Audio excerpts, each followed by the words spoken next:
ഹിന്ദുത്വ രാഷ്ട്രീയത്തിനോടൊപ്പം ചേർന്ന് നിന്ന് അധികാര സ്ഥാനങ്ങൾ പുൽകാം എന്ന് വിചാരിക്കുന്ന ആരെങ്കിലും ഉണ്ടെങ്കിൽ അവർ ആലോചിച്ച് നോക്കേണ്ട കാര്യം കാന്തമാലിനെ പോലെ, ഗ്രഹാം സ്റ്റെയിൻസിനെ പോലെ, അതായത് ഏറ്റവും അവസാനം ജബൽപൂരിലെ പോലെ ആക്രമിക്കപ്പെടുന്ന ഒന്നുണ്ട്. 3 വയസ്സുള്ള കുഞ്ഞിനെ കാലിൽ തൂക്കിയെടുത്ത് തലക്കടിച്ച് കൊല്ലുമ്പോൾ ബിൽക്കിസ് ബാനു റേപ്പ് ചെയ്യപ്പെട്ടുകൊണ്ടിരിക്കുകയാണ്. അമ്മ റേപ്പ് ചെയ്യപ്പെട്ടുകൊണ്ടിരിക്കുകയാണ് കുഞ്ഞിനെ തലയടിച്ച് തകർക്കുന്നത്. ഗ്രഹാം സ്റ്റെയിൻസ് എന്ന് പറഞ്ഞ ഒരാളുണ്ടായിരുന്നെന്നും അദ്ദേഹം ഇന്ത്യയിലെ ഏറ്റവും പാവപ്പെട്ട മനുഷ്യർക്കിടയിൽ പ്രവർത്തിച്ചു വന്ന ഒരാളായിരുന്നെന്നും കേവലമായ മതവിരോധത്തിന്റെ അടിസ്ഥാനത്തിൽ അദ്ദേഹത്തെ സംഘപരിവാരം ഹിന്ദുത്വ രാഷ്ട്രീയം കൊന്നുകളഞ്ഞതാണ് അതിക്രൂരമായിട്ടെന്നും അവരുടെ ഉള്ളിലെ ആശയവും അവരുടെ പദ്ധതിയും ക്രിസ്ത്യൻ മത സമുദായത്തോടുള്ളത് എന്താണ് എന്ന് മനസ്സിലാക്കാൻ പുതിയ തലമുറ 99-ലെ ആ സംഭവം ഓർത്തു വെക്കണം. നമ്മൾ പറയില്ലേ, ഗോദ്ര സംഭവത്തെ എമ്പുരാൻ സിനിമ വീണ്ടും ഓർമ്മിപ്പിച്ചു. പുതിയ തലമുറയ്ക്ക് അതേക്കുറിച്ച് ധാരണ ഉണ്ടായിരുന്നില്ലെന്ന്. ആ നിലയ്ക്ക് എന്താണ് ഹിന്ദുത്വ രാഷ്ട്രീയം, അതിന്റെ രക്തം പുരണ്ട വഴികൾ ഏതൊക്കെയാണ്, ഇപ്പോഴും അത് കാത്തിരിക്കുന്നത് എന്ത് ചെയ്യാനാണ് എന്ന് മനസ്സിലാക്കാൻ ഈ സംഭവങ്ങൾ ഓർമ്മയിലുണ്ടാവും നല്ലതാണ്. ഗ്രഹാം സ്റ്റെയിൻസ് പറഞ്ഞ മനുഷ്യൻ ഇവിടെ വന്ന് എന്താ ചെയ്തത്? അയാള് ദരിദ്രരായ ആദിവാസികൾക്കിടെ പ്രവർത്തിക്കുകയാണ്, കുഷ്ഠരോഗികളെ ചികിത്സിക്കാൻ വേണ്ടി പ്രവർത്തിക്കുകയാണ്. അതല്ലാതെ വേറൊന്നും ചെയ്തില്ല. അയാൾ അതിന്റെ മറവിൽ എന്ന് വെച്ചാൽ അയാൾ കുഷ്ഠരോഗം നിവർത്തിക്കാൻ വേണ്ടി പ്രവർത്തിക്കും. അപ്പൊ അതിൽ നിന്ന് ആശ്വാസം കിട്ടിയ മനുഷ്യരുണ്ടല്ലോ, അവർ ഇയാളുടെ മതത്തിൽ ആകൃഷ്ടരാകുന്നു. അതായിരുന്നു ഇവരുടെ പ്രധാനപ്പെട്ട ഇയാൾക്കെതിരെയുള്ള കുറ്റപത്രം. ഇയാൾ ആദിവാസികളെ സഹായിക്കുന്നു, അവർക്ക് അരിയും ചോറും കൊടുക്കുന്നു, അവർ ഇയാളുടെ മതത്തിൽ ആകൃഷ്ടരാകുന്നു. ഈ പ്രശ്നമാണ് എല്ലാ കാലത്തും ഇത്തരം മിഷണറിമാർക്കെതിരെ ഉയർത്തിയിട്ടുള്ള ഒന്ന്. നോർത്ത് ഇന്ത്യയിൽ പ്രത്യേകിച്ച് ഈ പറഞ്ഞ ഛത്തീസ്ഗഡ് അല്ലെങ്കിൽ ഒഡീഷ പോലുള്ള സംസ്ഥാനങ്ങളിലെല്ലാം അതിന്റെ പേരിൽ നേരത്തെ പറഞ്ഞ പോലെ വണ്ടിയിൽ കിടന്നുറങ്ങുകയാണ്. 6 വയസ്സുള്ള കുഞ്ഞ്, 10 വയസ്സുള്ള കുഞ്ഞ്, അവരെ ജീവനോടെ ചുട്ടുകരിച്ചു കൊന്നു. അയാളുടെ ഭാര്യയുണ്ട് ഗ്ലാഡിസ് സ്റ്റെയിൻസിംഗ്, അവർ ഈ കുറ്റവാളികൾക്കെല്ലാം മാപ്പ് കൊടുത്തു. എന്നിട്ട് വീണ്ടും ഇന്ത്യയിലെ കുഷ്ഠരോഗികളായ മനുഷ്യർ, പട്ടിണിപ്പാവങ്ങളായ ആദിവാസികൾ, അവർക്ക് വേണ്ടി ഞാൻ ഇനിയും പ്രവർത്തിക്കുമെന്ന് പറഞ്ഞ് ഇവിടെ തുടർന്ന് കാണാൻ ഭാര്യയെ. അപ്പൊ അവരുടെ കമ്മിറ്റ്മെന്റ് എന്ന് പറഞ്ഞാൽ അവരുടെ വിശ്വാസത്തിന്റെ ഭാഗമായിട്ട് അവർക്ക് അത്രയും കമ്മിറ്റ്മെന്റ് എന്തിനോടുണ്ടായിരുന്നു, അവർ ചെയ്യുന്ന മേഖലയിലുണ്ടായിരുന്നു.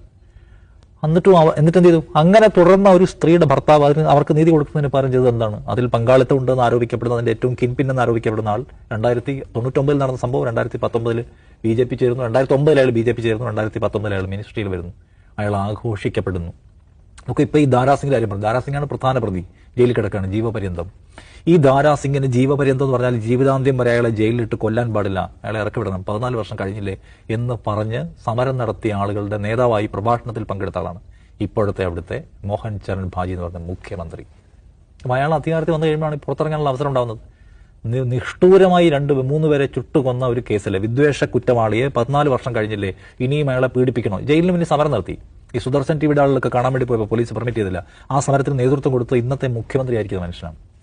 അപ്പൊ എന്താണ് ഇവർക്കൊക്കെ മനുഷ്യത്വം എന്ന് പറയുന്ന ആശയത്തോടുള്ള കടപ്പാട്, കുഞ്ഞുങ്ങളെ ചുട്ടുകൊല്ലുന്നതിനുള്ള കടപ്പാട് എന്താണ്? ഇവരെ സംബന്ധിച്ച് നേരത്തെ പറഞ്ഞല്ലോ, ഈ സാരംഗി എന്ന് പറയുന്ന കേന്ദ്രമന്ത്രി അയാൾ, അദ്ദേഹം സൈക്കിളിൽ സഞ്ചരിക്കൂ, വളരെ ലളിതമായ ജീവിതം അനുഷ്ഠിച്ചു വരുന്ന ആളാണ്, വലിയ തോതിലുള്ള പണമോഹമൊന്നുമില്ലാത്ത ആളാണ്. അദ്ദേഹത്തെക്കുറിച്ചുള്ള സംഘപരിവാർ ഹാൻഡിൽസ് അല്ല, അദ്ദേഹത്തെക്കുറിച്ചുള്ള സെലിബ്രേഷൻസ് അതാണ്. ശരിയാണ്, അയാൾ അങ്ങനെ ജീവിക്കുന്ന ആളാണ്. അങ്ങനെ ജീവിച്ചുകൊണ്ട് അയാൾ സ്വപ്നം കാണുന്നത് അറിയാമോ? മറ്റുള്ള മുഴുവൻ, ഞങ്ങളുടെ മതത്തിന് പുറത്ത് നിൽക്കുന്ന മുഴുവൻ മനുഷ്യരെയും കൊന്നു തള്ളുക എന്ന ധർമ്മത്തിനാണ് ഏർപ്പെട്ടിരിക്കുന്നത്. അത് കേവലമായ അദ്ദേഹത്തിന്റെ മറ്റ് ജീവിതാർഭാടമൊന്നുമല്ല. ധർമ്മം എന്ന് പറഞ്ഞാൽ എന്താണ്? ലളിതമായി ജീവിക്കുന്നത് പോലെ, സൈക്കിളിൽ സഞ്ചരിക്കുന്നത് പോലെ, പശുവിനെ വളർത്തുന്നത് പോലെ കുഞ്ഞുങ്ങളെ കൊല്ലുക, അപ്പുറത്തെ മതത്തിലെ ആളുകളെ കൊല്ലുക, ചുട്ടരിച്ചു കൊല്ലുക, അത് ധർമ്മമാണ് എന്ന് വിചാരിക്കുന്നവർ. അങ്ങനെ വിചാരിക്കുന്നവരാണ് ആ ധർമ്മത്തിൽ എന്താണ് പറഞ്ഞത് ഏറ്റവും നന്നായി പെർഫോം ചെയ്ത ആളുകളെ വിളിച്ച് ആദരിക്കുകയും ചെയ്യുന്നത്. അതുകൊണ്ടാണ് 3 വയസ്സുള്ള കുഞ്ഞിനെ കാലിൽ തൂക്കിയെടുത്ത് തലക്കടിച്ച് കൊല്ലുമ്പോൾ ബിൽക്കിസ് ബാനു റേപ്പ് ചെയ്യപ്പെട്ടുകൊണ്ടിരിക്കുകയാണ്. അമ്മ റേപ്പ് ചെയ്യപ്പെട്ടുകൊണ്ടിരിക്കുകയാണ് കുഞ്ഞിനെ തലയടിച്ച് തകർക്കുന്നത്. അവരുടെ കുടുംബത്തിലെ 7 പേരെ വെട്ടിയും കുത്തിയും കൊന്നു, എന്നിട്ട് ഇട്ടിട്ട് പോയി കളഞ്ഞാണ്. അത് ചെയ്തു കൂട്ടിയ ആളുകൾ അവരുടെ വീരവാദങ്ങൾ വന്ന് TV-യിൽ പറയുന്നുണ്ട്. ഇപ്പൊ നമ്മൾ ഈ ബാബു ബജരംഗിയെ കുറിച്ച് ഓർക്കണം. 95 പേരെ കൊന്ന നരോദ പാട്ടിയ കേസിലെ പ്രധാന ആസൂത്രകനാണ്. ഇനിയും കൊല്ലും, എനിക്ക് നിങ്ങൾ വധശിക്ഷ തരും, എന്നിട്ട് വധശിക്ഷയ്ക്ക് മുമ്പ് 1 മണിക്കൂറിനെ ഇറക്കി വിട്ടാൽ ഇനിയും ഞാൻ ആളുകളെ കൊല്ലാം എന്ന് പറഞ്ഞ ആളാണ്.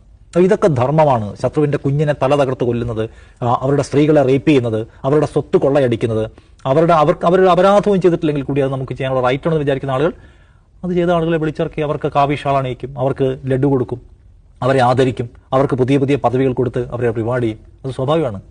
കാന്തമാലിനെ കുറിച്ച് ആലോചിച്ച് നോക്കണം. ഒഡീഷ എന്ന് പറഞ്ഞ അതേ സംസ്ഥാനത്താണ് ഉണ്ടായത്. ഒരു കന്യാസ്ത്രീയെ റേപ്പ് ചെയ്ത് നഗ്നയാക്കി റോഡിലൂടെ നടത്തി പോലീസ് നോക്കിയിരുന്നു. 600 പേരെങ്കിലും കൊന്നു, 600 ഗ്രാമങ്ങളെങ്കിലും കൊള്ളയടിച്ചു, എത്രയോ ഭവനങ്ങൾ അഗ്നിക്കിരയാക്കി. ഇപ്പോൾ ഹിന്ദുമതത്തിലേക്ക് തിരിച്ച് കൺവേർട്ട് ചെയ്തിട്ടില്ലെങ്കിൽ നിങ്ങളെ കൊല്ലുമെന്ന് പറഞ്ഞ് ഭീഷണിപ്പെടുത്തി എത്രയോ മനുഷ്യരെ കൊന്നു. കാന്തമാലിലെ സംഭവം നമുക്ക് അത് മറന്നുപോകാൻ പാടില്ലാത്ത എപ്പിസോഡാണ്. ഹിന്ദുത്വ രാഷ്ട്രീയത്തിനോടൊപ്പം ചേർന്ന് നിന്ന് അധികാര സ്ഥാനങ്ങൾ പുൽകാം എന്ന് വിചാരിക്കുന്ന ആരെങ്കിലും ഉണ്ടെങ്കിൽ അവർ ആലോചിച്ച് നോക്കേണ്ട കാര്യം കാന്തമാലിനെ പോലെ, ഗ്രഹാം സ്റ്റെയിൻസിനെ പോലെ, അതായത് ഏറ്റവും അവസാനം ജബൽപൂരിലെ പോലെ ആക്രമിക്കപ്പെടുന്ന ഒന്നുണ്ട്. അവരാക്രമിക്കുന്ന സഭയും വിശ്വാസവും അത് പെന്തക്കോസ്തുകാരനാണോ, സുറിയാനി ക്രിസ്ത്യാനിയാണോ, ജാക്കോബൈറ്റ് ആണോ നോക്കിയിട്ടല്ല. അവരാക്രമിക്കപ്പെടുന്നത് മാതാവിന്റെ രൂപത്തെയാണ്, അവരാക്രമിക്കുന്നത് ക്രിസ്തുവിന്റെ സിംബലായിട്ടുള്ള കുരിശിനെയാണ്. കാരണം അവർക്ക് അതാണ് ശത്രു. ഇവിടെയുള്ള ആളുകൾ ഞങ്ങളുടെ സഭയെല്ലാം ആക്രമിക്കപ്പെടുന്നത് എന്ന് വിചാരിക്കും. അത് ഏതോ ലോക്കൽ ക്രിസ്ത്യാനികളായിരിക്കും ആക്രമിക്കുന്നുണ്ടാവുക, പെന്തക്കോസ്തുകാരായിരിക്കും ആക്രമിക്കുന്നുണ്ടാവുക. പള്ളിയുടെ മുമ്പിൽ പോയി തോന്നിയാസം കാണിച്ച തല്ലി കിട്ടുമെന്ന് പി.സി. ജോർജ് പറയുന്നത് ഞങ്ങൾ അപ്പർ ക്ലാസ് ക്രിസ്ത്യാനികളല്ല അവർ ആക്രമിക്കുന്നതുകൊണ്ടാണ്. അങ്ങനെയല്ല, അവർക്ക് എല്ലാവരും ക്രിസ്ത്യാനികളാണ്. ഗോൾവൽക്കർ പറഞ്ഞിട്ടുണ്ട്, വിദേശ പ്രത്യയശാസ്ത്രത്തിന്റെ പ്രചാരകരായി ഇവിടെ തുടരുന്ന കാലത്തോളം അവർ ഈ മണ്ണിന്റെ ശത്രുക്കളാണ്. അത് അവസാനിപ്പിക്കാതെ അവർക്ക് ഈ മണ്ണിന്റെ സംസ്കാരമായിട്ട് ചേരാൻ പറ്റില്ല. അവരെ ശത്രുക്കളായിട്ടേ പരിഗണിക്കാൻ കഴിയൂ. എന്നിട്ടാണ് ക്രിസ്ത്യാനികളും മുസ്ലിങ്ങളും കമ്മ്യൂണിസ്റ്റുകളും നമ്മുടെ ശത്രുക്കളാണെന്ന് പറഞ്ഞത്. അപ്പോൾ ക്രിസ്ത്യാനികൾ എന്ന് പറയുന്ന വിഭാഗത്തെ അതിന്റെ പ്രത്യയശാസ്ത്രത്തിന് അംഗീകരിക്കാൻ കഴിയില്ല. അപ്പോൾ ഗോൾവൽക്കർ എഴുതി വെച്ചിരുന്ന ആ വാചകം വായിച്ച് അതിൽ ഉന്മത്തരായ, അതിൽ പ്രചോദിതരായ മനുഷ്യരാണ് ഇന്ന് ഇന്ത്യ ഭരിക്കുന്നത്, ഇന്ത്യയിലെ തെരുവുകൾ ഭരിക്കുന്നത്. എല്ലാവർക്കും അത് ഓർമ്മയുണ്ടാവണം. അതുകൊണ്ട് ഈ പദ്ധതിക്കകത്ത് ഞങ്ങൾ മാത്രം മാറ്റി നിർത്തപ്പെടും, ഞങ്ങൾ സംരക്ഷിക്കപ്പെടുമെന്ന് ആരെങ്കിലും വൃഥാ വിചാരിക്കുന്നുണ്ടെങ്കിൽ, അല്ലെങ്കിൽ നൈമിഷിക രാഷ്ട്രീയ നേട്ടത്തിന് വേണ്ടി അങ്ങനെ വിചാരിക്കാൻ നിഷ്കളങ്കരെ അവർ പ്രേരിപ്പിക്കുന്നുണ്ടെങ്കിൽ വലിയ ആപത്താണ് ചെയ്തുകൊണ്ടിരിക്കുന്നതെന്ന് ഈ പറയുന്ന സംഭവങ്ങൾ നമ്മളെ ഓർമ്മിപ്പിക്കുന്നുണ്ട്. വലിയ കാന്തമാൽ നമ്മുടെ ചരിത്രത്തിലുണ്ട്, അല്ലെങ്കിൽ ഈ പറയുന്ന ഗ്രഹാം സ്റ്റെയിൻസ് ചരിത്രത്തിലുണ്ട്.